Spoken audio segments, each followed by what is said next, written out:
You're listening to Double Time, your daily accessible technology show. Now, here's your hosts, Stephen Scott and Shaun Preece. Hey, Shaun Preece, happy Friday. Happy Friday to you, sir. Looking forward to the weekend? Oh, do you know, I am, but I've got to say, I love shows like this. I love a day like today where I get the chance to sit down with you and we actually go through the inbox and just listen to some brilliant feedback. And can I just say, Yes. I tooted this yesterday. Did you? Under 10,000 characters, I hope. Obviously, yes. I only used the appropriate number as the Gettysburg Address would allow. Yes. And I wrote, basically, and it's true, I genuinely get emotional when I listen to some of this. Not just the feedback itself. I mean, it's so complimentary and amazing. I mean, I still don't really understand how that's possible. No. Without someone like you or I writing it. And that's definitely not happening. Yes. But it's AI. Someone else is. Maybe Laura's doing it. Maybe she's just trying to keep herself in work by writing all. I'll just write some more emails and send them from Frederick Fredrickson. Yeah, exactly. Frederick Forsooth. Was he not right? I'm always blown away by it, honestly, and just the sheer amount of it, but the sheer quality as well. I'm just every day blown away by you guys and the fact that you've made this a real joy to do. It always was a joy. I mean, look, we started this out, you and I, just having a chat, and we wanted to go daily because we just wanted to talk more, and we love it. But the fact so many people have come along to join us on this ride is just incredible. It is, absolutely. You. And, we get the same names, we get to know each other. Yeah. Even if it is through just reading emails out. Mm-hmm. It is really nice. And I agree. I like, especially at the end of the week, I like a show where we're just going through the feedback. Yeah. Well, we're actually going a bit further than that next week because, look, we got a lot of your questions in. And I was thinking a while ago, maybe we should do a call out and say to, anyone who wants to basically send in a question. And, we'll get one of our guests or regular guests on and we'll do a bit of a Q&A show. Because I see that's like a bit of a thing nowadays. People ask questions and you get someone on. Yeah. And I thought, let's do that. And then I checked out the feedback and there's so many questions already in there. I'm thinking, do you know what? Let's just group all these together. And we're going to get Michael Babcock on, good friend of the show. Michael, he's going to join us next week. And he's going to come on and answer your questions. So we'll maybe make this more of a regular thing. But we have so many questions already. That I thought, let's just group them together and just go at them all at once. Yeah. And Ask the question me is... anything, I believe. Isn't that what they call it? AMA. Oh, yeah, Ask that's right. Mickey anything. Ask that's Mickey going to be anything. The segment. Love it. That's the title right there. I love that. And yes, we'll do. And of course, if you have questions, send them in and we'll bank them for the next one. We'll just do this more regularly because I know lots of people have got lots of questions and there's nothing silly. I think the question is, though, the real question is how many of them do you think you and I would be able to answer? Ooh, well, I don't know. It's a question. You know what? It's funny though, because it's almost like you don't want to say, well, I don't know the answer to something, but it's true. We don't know the answer to everything that's tech related. There's so many different facets to technology that you can't know everything. No, so it's great when you get someone else in. And I got to say, Michael, I know I call him Mickey B, but Michael is fantastic at this stuff. He tries so many different things out and he just retains it in his memory. I don't know how he does it, but he's a great person to get on this. Yeah, absolutely. So Michael joining us next week for the Q&A. We'll probably have that Tuesday or Wednesday next week. Not sure when, but we'll definitely be airing it next week. WhatsApp coming on Monday as well. I promise you it will be coming. I promised you it would be coming, and it will be. I'll give you the phone number and also a cool way that you can get in touch via the web as well. We'll talk about all that on next week's show on Monday. And now, speaking of Mickey B, he's actually sent in this little tip that I thought might be rather useful to share. This is part of the series that they do, and by the way, an amazing series. If you're looking for something to subscribe to, if Double Tap is just a bit too much Stephen and Shaun for 1 week, and you need some other voices, then do check out the Unmute Presents podcast. They have Digital Bites, which they put out, and there's the wonderful people there. Marty Sobo, long-time listener to our show as well. Chris Cook gets involved as well. She presents some amazing bites. I am listening to all the time, getting amazing tips and advice, so you should too. That is Unmute Presents, the podcast, and they have so many different shows and episodes and all the rest of it that they do over there. But Digital Bites is actually brilliant. And this is one of them. And this is about Siri. And a new problem we seem to have with Siri in iOS 18 is that it will just interrupt itself because, of course, of VoiceOver. But you can stop it. Here's how. So one of the frustrations that came with iOS 17 was the fact that Siri could be interrupted while it's giving a response simply by you talking. In iOS 18, and frankly, this might be available in 17, but I don't recall seeing it, you can actually disable that from happening so you don't have this as a frustrating factor. Now, I've customized my home screen and put apps in the random places, but that came with me taking my settings off of my home screen. So what I'm going to do is tap Safari. Safari. And then I'm going to flick to the left once. Search. Page 1 of 1. Adjustable. And if I double tap on the search, page 1 of 1 adjustable. Search. Page 1 of V. Keyboard pops up and I type in settings. D. S. E. T. Top search resolved. Settings. 51 items found. We will locate settings with one finger and tap on the screen with another. Settings. Button.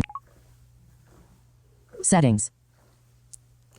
This now brings us to the settings screen, and I want to locate General. Accessibility. Button. accessibility directly past general. We'll double tap on that. Accessibility. Heading. And then I'm going to use 3 fingers to flick up because the setting in the accessibility settings option is towards the bottom that we're looking for. Rows 9 to 27 of 33. There's a lot of accessibility settings in there. Let's tap towards the middle of the screen. Live captions. Button. That is not what we're looking for, so I'm going to scroll my finger down. Personal voice. Vocal shortcut. Accessories. Keyboards and Apple TV. AirPods. Rows 18 to 33 of 33. Accessibility short. Assistive General. Heading. AirPods. Guided access. Perhaps set. Siri. Button. Siri. Button. And it's located under the general heading. We're going to double tap on Siri. Type to Siri. Switch button. Off. And type to Siri is currently off. However, we can locate an option in this screen. Prefer silent responses. Select prefers Siri will use on always listen for Siri or Hey Siri when your iPhone is facing down or covered. Always listen for Siri. Listen for Siri. Require Siri for interruptions. Switch button. Off. And this is the checkbox that we're looking for. If you flick to the right, you'll hear, when this is on, you have to say Siri or Hey Siri to interrupt a Siri response. Which means that if we flick to the left, require Siri for interruptions. Switch button. Off. Right now, with it off, when Siri is providing a response, we can simply interrupt by asking the next question, which has benefits, but it also has some complications. So if we turn this on, off. When this is require Siri for interruptions. Switch button. Off. Off. On. and I had to tap it a couple of times for it to switch to on. But now when Siri is talking to me, you have to say Siri or Hey Siri in order to interrupt it. And this should prevent Siri from cutting itself off. Hope that helps. It certainly does. Thank you so much, Michael. What an amazing tip. I see a lot of people talking about this now, this issue of Siri interrupting itself because of voiceover, right? It's not able to distinguish your voice. And I get this with ChatGPT all the time. I find now as well, I don't know if you've noticed this, if you ever call a helpline and you get through to one of those automated systems that wants you to speak your answer rather than say type number 1 or number 2. I had the TV on the other day. And it kept interrupting itself, saying, "I'm sorry, I don't understand." I'm thinking, well, of course you don't understand, because that's CNN. That's Judge Judy talking to you, not me. CNN, Sean. I mean, that's so much Judge Judy. That's your thing. That's if not you mine. want to say that, all right, Mr. Posh. Let's just, no, that's really cool because that was a big issue, and as Michael said, that was in iOS 17, one of the later updates that was introduced, and it just, coughing would stop, especially if it's reading a long response. It was so annoying. The only way to work around that at the time was to enable type to Siri, and that would turn that off. But it did mean you couldn't use the Siri, the side button to activate Siri, which was a bit of a pain. So now in iOS 18, they've added this option, which is fantastic. Yeah, absolutely brilliant. Michael, thank you so much for that. He's back with us next week for our Q&A. And of course, like I say, check out Digital Bytes as part of the Unmute Presents podcast. And you can find all that at unmute.show. And of course, wherever you get your podcasts. Right, let's get to some emails and some voicemails as well. Ronnie's first up. Good morning, good morning, good morning. I know it's good morning for you because it's 9 o'clock in the morning and it's another sleepless night here in Saskatchewan and it's 2 o'clock in the morning. Oh. Anywho, is the gift guide going to be available again this year? We went on the website and when we tried opening the gift guide list, it said that page was no longer available. Is it because it's no longer available or did we double tap wrong? Period. Santa's getting a little anxious because he wants to know how much he has to spend. LOL. Oh, whatever. Ciao. Thank you, Ronnie. I will check that. I don't know. I thought the double tap gift guide from last year was still available, but we have had some movement on the site over the past year, so I will check and see if that can be activated again. I have no reason to doubt it can. So all of last year's entries will be there. Do we want to do it again, Shaun? I don't know. I mean, there's lots of new stuff this year we could probably add, I guess. Well, as long as it's new stuff and we're not duplicating anything, I don't see why not. People seem to like the gift guide. Yeah, okay, let's do it then. All let's right. do it. Let's as long bring as it someone back. else does it, obviously, and I haven't actually got to do anything, I say yes. Do you remember last year? Uh-oh. No, hang on a second. What was that again? No. What's in the bag, Santa? Do you remember that? Oh, yeah. Yeah, we'll get all that out again. Let's dig that out. Yes, in that case, definitely. That's worth it for the gift guide. Oh, my goodness. Yeah, that was an interesting little song. But yes, we will... I'm going to dig that out now. I'm just thinking where it is. Okay, we'll definitely get that up and running again. And yeah, that'd be really cool. Actually, there's so much stuff that we could add. So yeah, let's get into that. Thank you, Ronnie. Great suggestion. We'll get onto it. Let's move on to yes, and go to sleep, please. No more ideas. Cece's been in touch, and this is about Tom's issue that he was having with podcasts. Our podcast in particular being it seemed like trimmed automatically, so kind of cutting out breaths and all that kind of thing. Oh, yes. Cece thinks he knows why. Good day, folks. This is Cece on the line from Montreal. I just heard Tom from Colorado, I think, commenting on the pauses or gaps after the words. Tom did not say which podcast player he uses. I'm using Overcast, and it chops almost everything. Like listening to a conversation between Stephen and Shaun, all of the ends of their phrases are chopped. You can almost hear the electronics shutting it down if you've got decent headphones. And I happen to have a couple of pairs of pretty good phones. And yeah, and it's something that one has to accommodate one's ears to listening to. I don't find it uncomfortable, but it is there. And if you listen closely enough, you will hear it. I'm guessing they're simply trying not to have to deliver as many bits of information. Because as funny as it sounds, silence does require data to transmit. Can't just get the pure digital black without telling the computers that that's what you want. So that's my guess. From Overcast anyway, that seems to be the case, that they're cutting every tiny little space that they possibly can. It doesn't quite make it click, but it is a fairly obvious thing if one listens closely for it. Thanks. Thank you, Cece. That's brilliant. And actually, yeah, I do remember seeing something like that in the settings of Overcast. I've been dipping my toe back in there. I'm also thinking of trying Castro for my podcast. Why? Because everybody raves about Castro. Everyone, yeah, and Overcast as well. I know so many people who say, I absolutely love it. I just, yeah, I mean, we spoke about this before, and maybe it's the ability to line up or set a queue of podcasts you want to listen to. But I still just stick with the default podcast app. But when it comes to...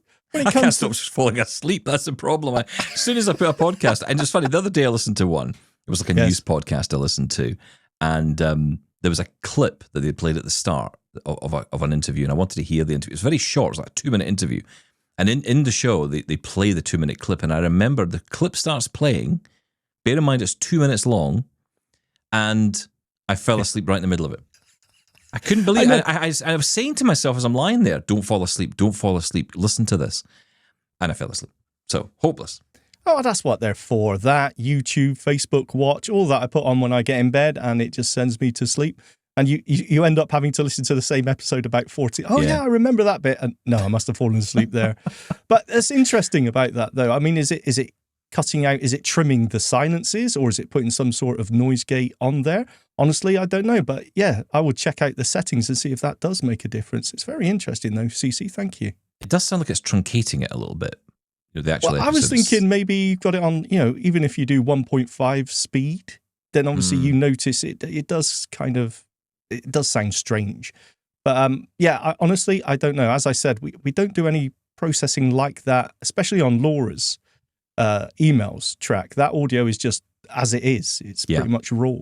The only thing we have noise gates on is in real time on these microphones now, right? So we have some processing here because I'm in quite a noisy environment. But other than that, it should be pretty straightforward. Yeah. Well, let us know, Tom. Let us know how you got on. CC, thank you so much. Here's one that's rather interesting because the title of this is Eden on hating the iPhone 16 Pro. Hi, Shaun and Steven. This is Eden Kaiser from Vancouver, Washington. Really enjoy listening to your show and all the great info you provide and all the humor, too. So I'm writing today because I am struggling with a new iPhone 16 Pro. I was so excited. I was like, this is going to be nice, and I'll get upgrades from my iPhone SE 2022, and everything will be fine. Well, it's not fine. I listen to a lot of podcasts on Downcast, and I AirPlay them, or I just listen to them in the background, and I'm using a Braille display, so I'm flitting all about the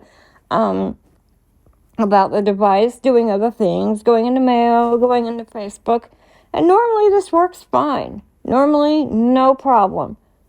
And instead, it seems like I'm stuck in the, whatever's playing screen. And I've tried everything I can think of. I don't know if it's related to this dynamic island that we can't do anything about, or if it's something to do with the control center. I've turned off, apps within control center, and that didn't seem to do diddly. So that didn't work. And not only that, but I tried to set up a personal voice just for laughs or whatever, and it said leave it on lock all night and charging. I did all that. Nada. So can anyone help me with either of these problems? I only have a few days before I have to return this if I don't like it. So, 14 days. So any help as soon as possible would be great. I appreciate all of you and look forward to seeing what you guys have in store for us for the rest of the year. Thank you so much for that, Eden. Really appreciate the message. You're thinking like I am, aren't you? You're trying to rack your brain why this could be. Well, I hate to say, I think it's Dynamic Island that's doing this, because I have noticed a lot of focus jumping up to the Dynamic Island. The place, by the way, I think I've mentioned this before. I never want to go. I don't want to go to the Dynamic Island. I want to stay in the city. The dynamic city. I'd rather stay there. I have noticed that sometimes if you're on the, the top of an app, let's say, or even sometimes I think on the top of the home screen and you swipe to the left, you jump to the menu bar or the status bar, I should say. Getting that a lot at the moment. Yeah, and it's why? But you can't swipe to the right back onto the main window, if you like. You're stuck in the status bar at that point. Yeah, I'm assuming, like you did, Eden, that it is the Dynamic Island. And I'm wondering, is this just to a specific app? You mentioned Downcast there. Is it specifically that maybe the default is it plays in the Dynamic Island and for some reason focus is staying there?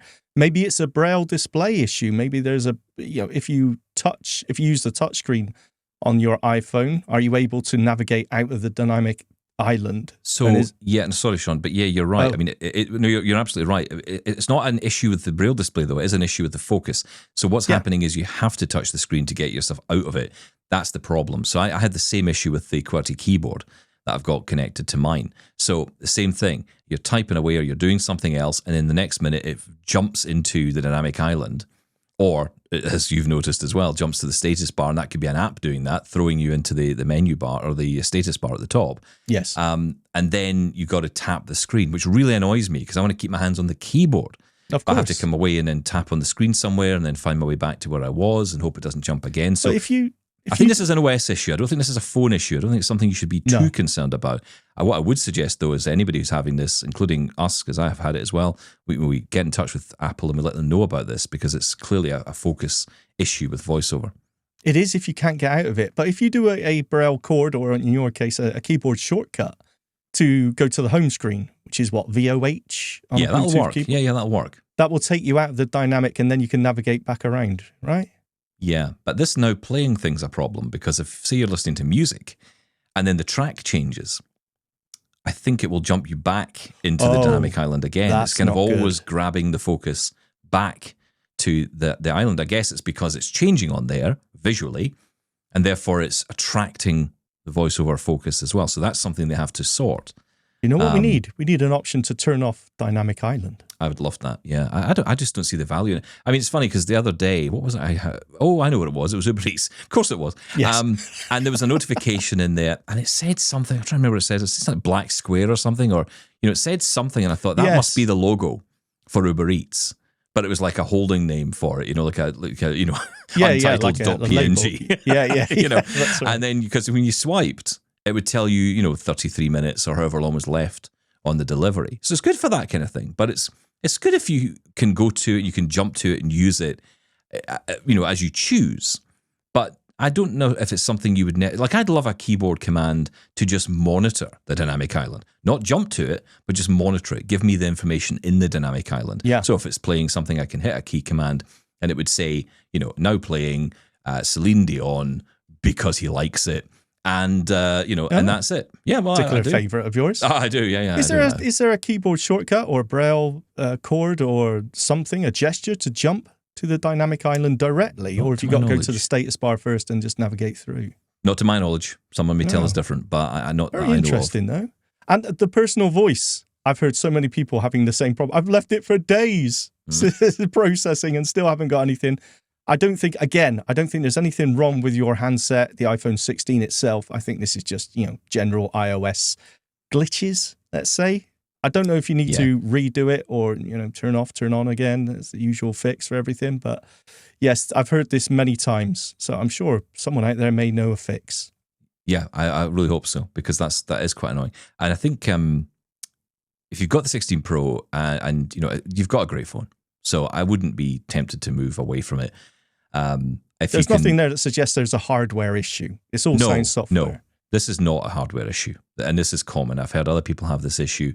I've certainly had this issue with a QWERTY keyboard, so it's no surprise you're having the issue with the Braille display. The issue is getting out of it with the Braille display and keyboard. That's the problem.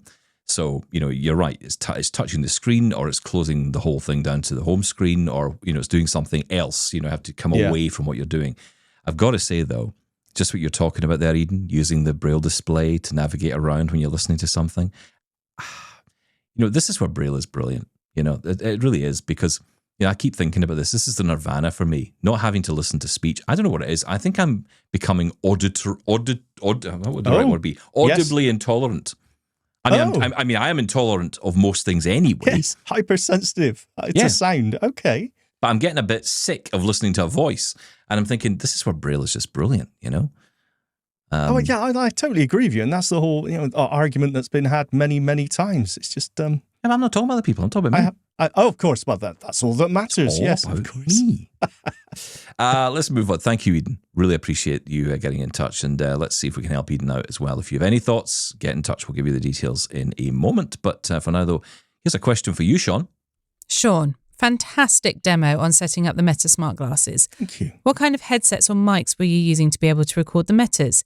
And did you use a splitter to connect to your computer? I will need to demo the glasses later this month. Thanks for any help you can provide. Gayle and Floy in Seattle, Washington. Ooh, wow. Very interesting question, and thank you for that. I mentioned during the recording of that I was putting on 15 pairs of headphones, and that wasn't a joke. I've got no idea what that looked like visually because I had the Meta Ray-Bans on. I had earpods in to hear my phone, and also some Sennheiser. What are they called, Stephen? Ambios, isn't it? Ambios. That just came back to me just there for the first time in about 3 weeks. Good, I was thinking what those were called. That's it. Ambios. Yeah, the Ambio headphones. Now, these headphones have microphones built in. So they are great for recording things like that, the audio sunglasses. So yeah, that's what I used. I had a phone recording using voice memos to record the Ambios, so the sound coming from the Meta Ray-Bans. And of course, then my usual computer setup to record my voice. And what else was going? Oh, and everything else. So I ended up with a screen recording as well. So yes, a couple of phones, but I've heard this so many times. So many people now want to record their Meta Ray-Bans or other wearables as well. And it's so difficult to do. But I've got to say, I love the Ambios. I'm not even sure, though, that they're available anymore. Are they, Steve? No, maybe on an Amazon deal or something, they'll be there, but you're not going to be able to buy new because I don't think they make them anymore. No. But you will probably find them online somewhere. They will sell them somewhere, I'd imagine. But they're really good. Like you say, it's just very tricky to get audio. I was Marques Brownlee, the famous YouTuber, was doing one where he just held his phone up upside down, which is my trick when I'm recording with an iPhone. I turn the phone upside down and I essentially treat it like I'm using a handheld mic. And he just held it up to his Ray-Bans and he could hear clearly. And that's another way to do it. But that's, of course, fine for a quick clip of something. Yes. Or just listening to it. But if you're doing a demo like you were doing, you really need to be hearing it. And yeah, I mean, it was tricky and there was a lot of editing involved to get that to sound the way it did. So it wasn't as clean as it probably came out at the end. But at the same time, it's really, it's tricky to do it because you can't output Bluetooth. Like some of these things you can say, I'll Bluetooth out from it into something else. And that's what we do with our phones sometimes. But you can't do that with the Ray-Bans, I don't think. No, you can't. Not at all. So, of course, when our friend Greg Hayes recorded his demo of the Meta Ray-Bans quite a while ago now, all he did was wrap his Apple AirPods, the cabled AirPods, around the arms of the Meta Ray-Bans. So the mic was close to the arm anyway. And that recording was good enough. It was absolutely fine. So it is tricky, but you have got to be a bit, what do they call it, MacGyver it up a little bit to try and get a mic near as you can to the arm of the Meta Ray-Bans. But yeah, that's, if you're asking, that is what I use, the Sennheiser Ambios. Thank you for the question, Gayle, and appreciate that. And thank you for listening. Gordon's been in touch. Hello, Double Tappers.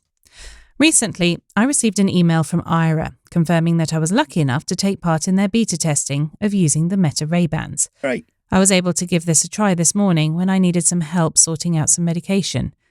The process of connecting sounded quite daunting, but it was actually very easy. Once I connected via the Aira app as usual, the agent sent a link which automatically began a WhatsApp call. All I needed to do was tap on the join button to connect, then double-click the camera button on my Ray-Bans to start the camera. Really very straightforward. However, while I chatted to the agent, a few issues soon cropped up. I discovered, for example, that I needed to hold items very close to the camera to allow the agent to read the text. The camera on the glasses clearly isn't as good as those in a phone, and I found this a little awkward, although it worked well enough. I mentioned to the agent that I thought the Ray-Bans would be better if I needed guidance outside. However, while I still think that is true, the big problem with that is that the agent gets no updates to your GPS position. This may not be a problem depending on where you are and what you need help with, but it is certainly something to keep in mind. The other thing I learned was that it is important for the user to leave the WhatsApp call. If you don't end the call in WhatsApp, apparently it leaves you connected for up to 60 minutes, even if the agent has ended the call their end. I must say the agent was very helpful and talked me through the process, so it wasn't at all difficult, and I really liked the idea of not having to hold my phone to get help. However, this is definitely a workaround, and it may not be suitable for all occasions. On a separate point, I've been using my Royman AJ01 Bluetooth frames for over a year now. So, for Stephen, they've lasted longer than a bowl of squishy cream. However, I am now experiencing occasional issues charging them. Sometimes one leg won't charge, and I always need to connect one at a time to see how much charge they have.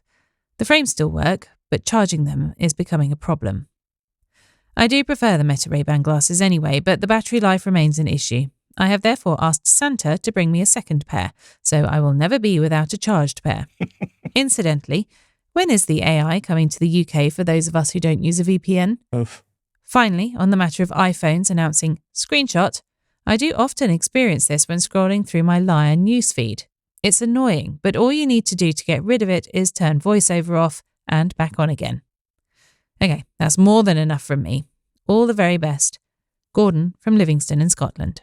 Thank you, Gordon. Fantastic information there on the Aira beta that is ongoing. Glad to hear that's going well.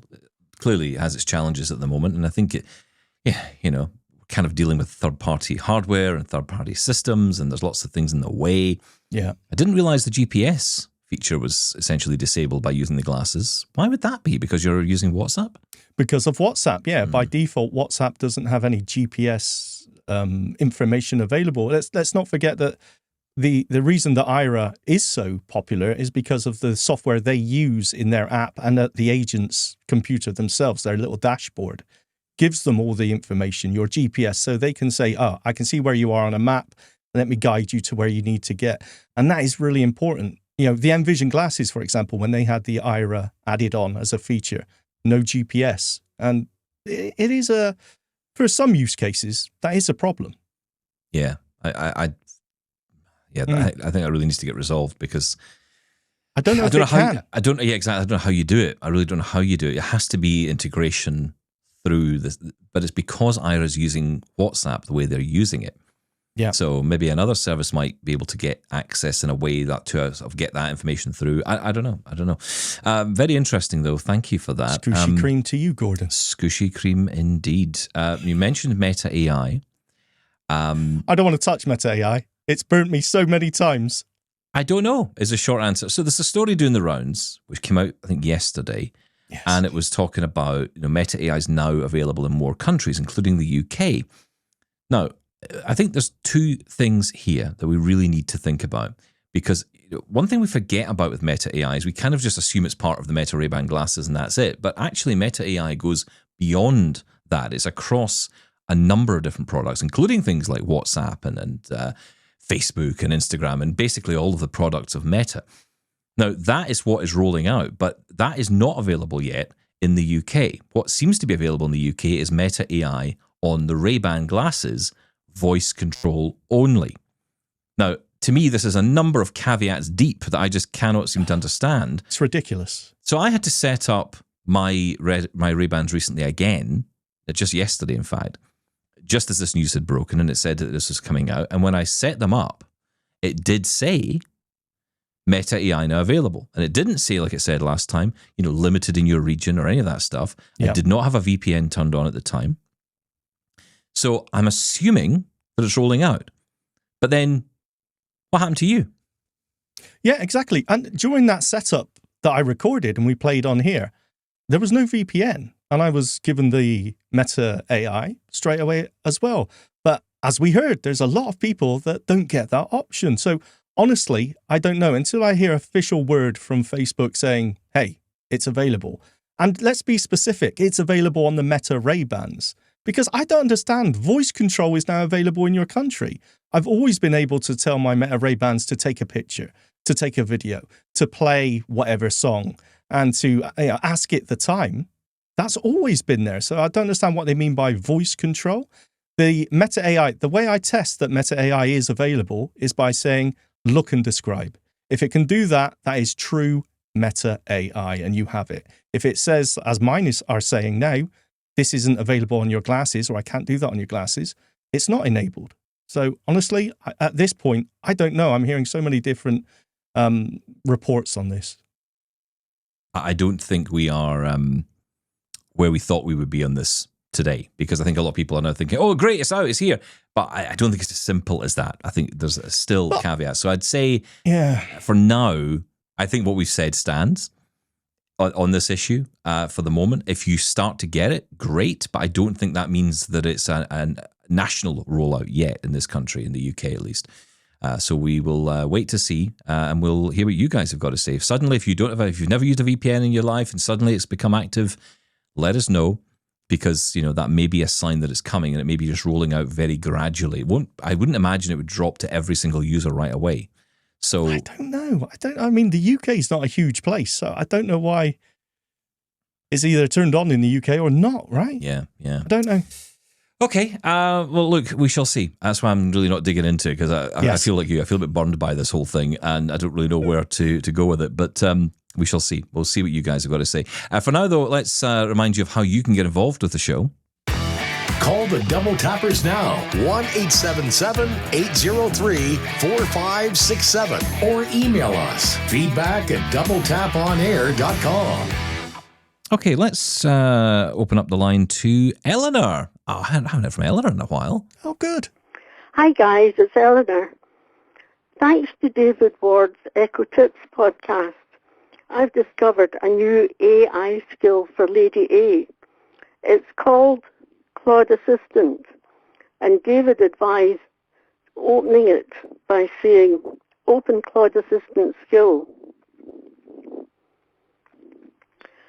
I think it's worth having a play around with, especially as the rumours say that Claude will be behind the new smart Lady A. I'm not holding my breath though. Do you remember how long it took us in the UK to get whisper mode and follow-up mode? Yes. Keep up the good work, guys. Bye.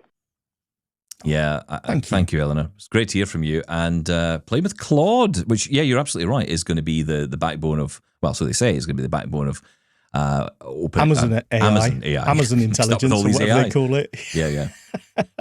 Yeah, I don't. Do you find you're using your smart speaker less and less, Stephen? Because I do. Oh, yeah. Yeah, I think for basics. I mean, I struggle to get her to listen to me, to tell it to... Playing a podcast is almost impossible unless you know exactly what it is you want to listen to, and you can somehow direct it in the right way. Even finding, like, if you haven't listened to a podcast in a long time, it will start playing the last one, for example, that you say, you've listened to a podcast for a long time, maybe you stop listening for a few weeks, and it's a daily show like this one. You'll start playing from the 1-2 weeks ago, and it's like, no, I want to listen to the latest one, and it just doesn't seem to understand. It's just, and eventually you just get the feeling it's just going, oh, forget it. And just, I love when it goes, da-dum. I love when it does that noise, da-dum. Yeah. That's just basically, get lost, I'm not interested. It's like being in a relationship. The conversation's over. It's finished. Let's just not talk to each other anymore. It's sad Netflix. That's what it is. Look, I still love them. They're great. I love the drop-in feature. We use it, throughout the house. It's just, that's the way we talk to each other in our house, through the drop-in. Yeah. It's amazing. And I love it for turning the heating on, turning the security on, and things like that. Absolutely fantastic. But I just don't use it for asking it questions anymore. I just sooner grab my phone and go on, ChatGPT, Pi, or whatever it may be. I think that's the problem, because what happens is you will start using GPT. And I know, through my family, and I hear it through other friends of mine who say, I've started using GPT, and then someone in the family will say to Lady A the same question, and it doesn't get it right. And you think, well, hang on, and other people starting to notice that and going, but hang on, GPT can answer that question. Why can't you? So it feels like it's out of date, and it really needs that kick. It does. Amazon don't announce events very speedily. So, you could find an Amazon event just drops. And I remember one year there was like 56 products launched. Yes. Remember that? Oh, that was they crazy, had yes. buttons and rings and microwaves and cars, and I don't know what they didn't bring out. It was like an Oprah fest. And it was ridiculous. And, most of those products never went on to sell. They never came of anything. And certainly a lot of them were not introduced here in the UK, or indeed in Canada, or indeed many other places outside of the US. So, I kind of hold my breath, and I hope this year, and I imagine this year, they will focus in on AI specifically, and I imagine new products will be launched. So we shall see what happens. If they don't, then it's going to be just such a missed opportunity, because they've got the ecosystem in place. There's millions, if not billions, of these things out there in every home virtually. And if they don't pick up the ball on the AI, then it's going to be a missed opportunity, such a huge one. Well, okay, here's a question. Despite the fact that they will sell these devices cheaper than anyone else would sell them, yes, right? You're going to be talking $50 thereabouts for an Amazon Echo device, especially if they bring out a new one with, whatever the smarts are inside that it needs to be able to run this AI locally. So you get fast responses, you get good high quality voices, computation on device, all that stuff. Say they sell it for $50, but they tell you that two things. One, you got to buy this device or you don't get the features. And two, you got to pay a monthly subscription. Is that when it is dead? Is that when people just walk away from it? I think the monthly subscription would be for it's tricky, right? Because the smart speaker, the Lady A has managed to do that thing that tech rarely does, and that's get to the parents or the grandparents. It's got to the non-techie people, the non-nerds out there. And they find it really easy to use. And I think once you add a subscription to it, I think that's going to just cut so many people out because they just don't want to be bothered with anything like that. Honestly, I don't know. I can't see a subscription working. I know my parents, for example, as soon as I say, well, it's only £10 a month. No, I'm not paying. Forget it. Yeah. My dad loves Netflix, right? He loves a lot of the shows on Netflix. And for a long time, he was using my account. And of course, you can't do that now. You're not supposed to do that. No, you can't. And it came up on his TV, this account is, outside of your household, whatever it was, the message that came up. Yeah. And so he just never turns it on again and he refuses. And I still, you can subscribe yourself. You could pay for it. I'm not paying for that. Yeah. Oh, you're happy for me to pay for it, but but that's the thing, right? And I understand that. I get that. Yeah. And also, you're so right. This is the first time this kind of technology has kind of permeated a market that wouldn't have necessarily gotten there before, wouldn't have taken on this kind of thing. Like, ChatGPT is great and everyone who has been using it and playing with it loves it. But that is not a tool that someone like my mum would ever use. Because she would have no clue how to access it, because the way to access it is to use a smartphone. And for her, a smartphone, she can use a smartphone, but in very limited ways, and she wouldn't really understand how to talk to it, to get to the app, to talk to it, to the nuances of using something like that. Whereas this thing just sits there in your home and you talk to it. And I remember the first time when we all did this when we got one. I remember I did this with friends of mine. I remember introducing my neighbours to it when it came along because I was one of the first in the street to have one. Of course, yes. Obviously. And so, I'm inviting the neighbours and saying, come see the future. And, they come in and I'm like, ask it to play a Frank Sinatra song. That's what I did every single time. Ask it to play something from Elvis or Frank Sinatra. And it would start playing a song and they were just blown away because they're thinking, oh, this won't work for me or that won't work. And as soon as that connection was made, everybody had one and they were all playing with it. And that's what was the genius of Lady A, actually. It's the genius of the smart home. And really, I think you're right. I think it has to be that what they have is upgraded. But the challenge, I think, is that, there's the other side of this, which is the cost to the business. Yeah, how do they pay for that? Exactly, because they've made the cost so low that it's impossible for them to recoup the costs. And of course, it's had a major impact on the business. And I know everybody says the same thing. Amazon make millions every year. Yes, they do. But, they have a lot of different parts to their business.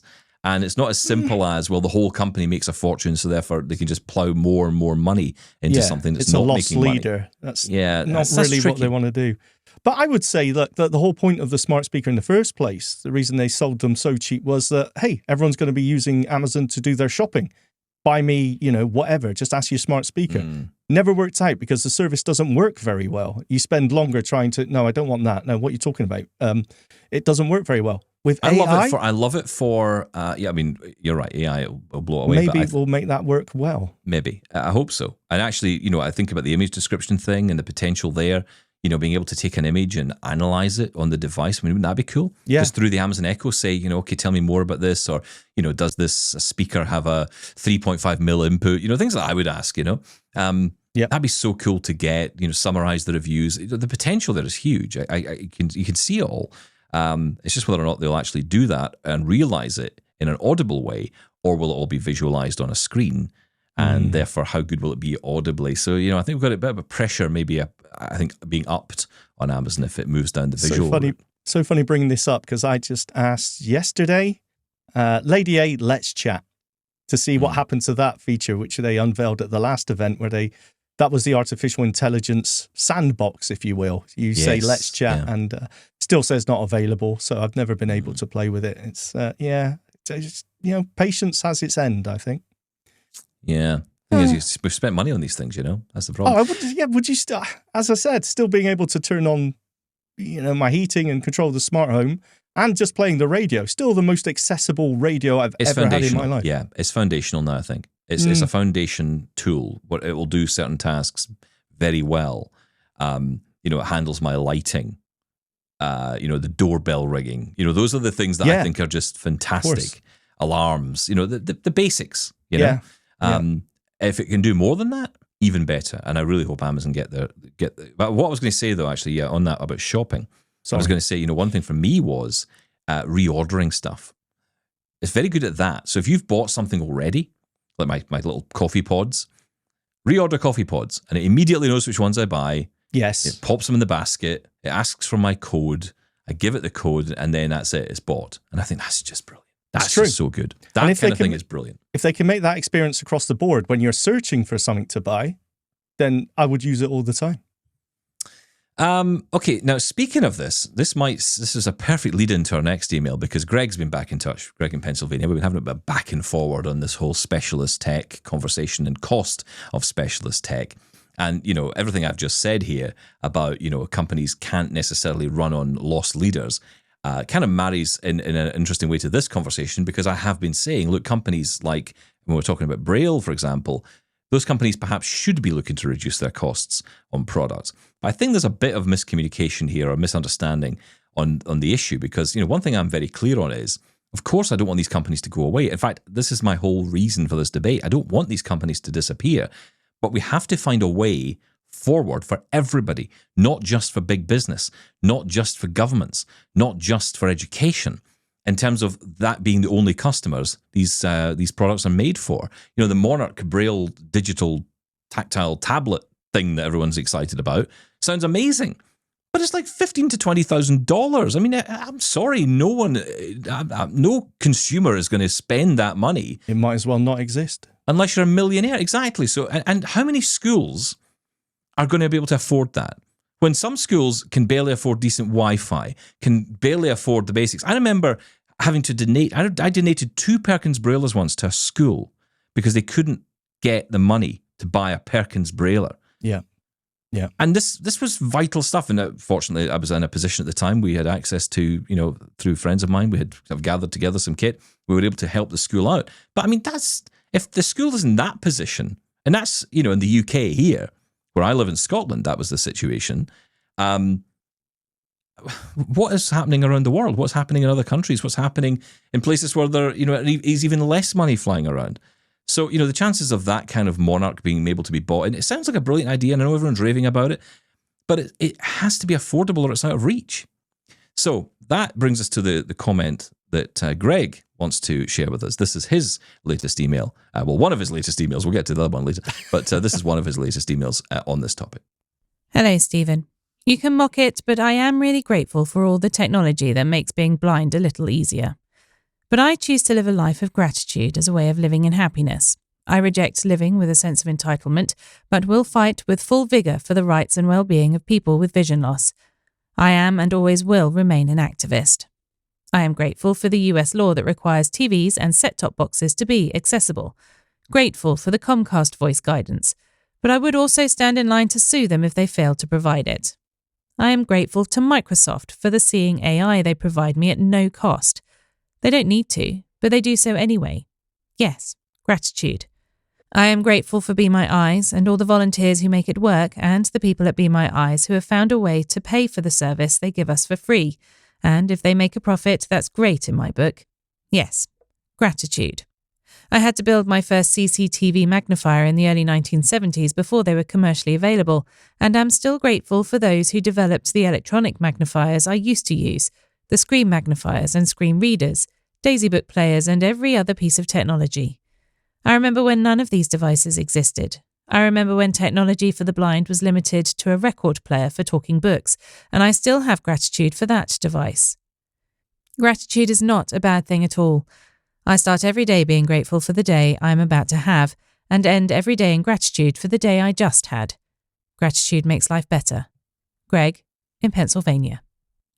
Well, I'm with you 100% on gratitude being a good thing. And if it gets you through your day and makes a happier day for you, great. And gratitude yourself as much as you need to in life. But I will not be grateful to a company for producing a piece of kit that I can't afford and therefore be grateful that it exists in the first place. I just can't be grateful for that.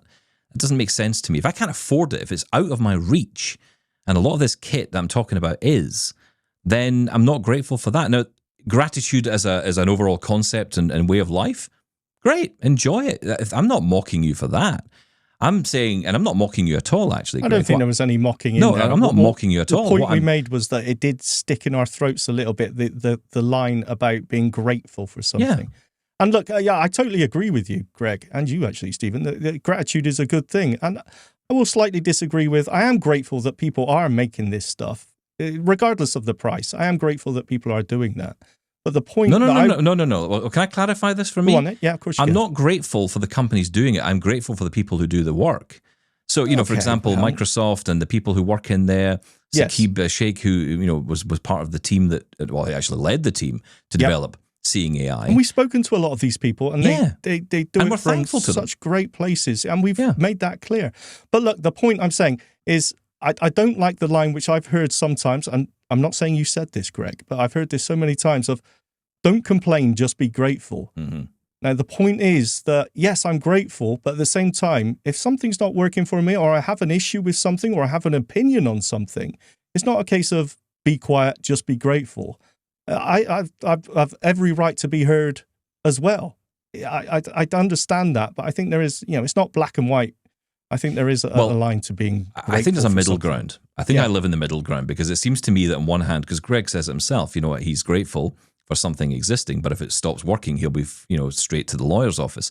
And to me, there's a middle ground to live in there, which is, I can be thankful to the wonderful teams of people who make things happen, but we have to push back on this pricing, because I'm sorry, you can sit there all day, all night and disagree with me. And I know, Greg, you probably will, but I cannot sit in a world watching all this tech coming along. And I use this Monarch as an example because it's being heralded at the moment. I have no issue with this device. I think it's a wonderful device, but I want it in every kid's hand. And that's not going to happen at that price. It's just not. So how do we fix that?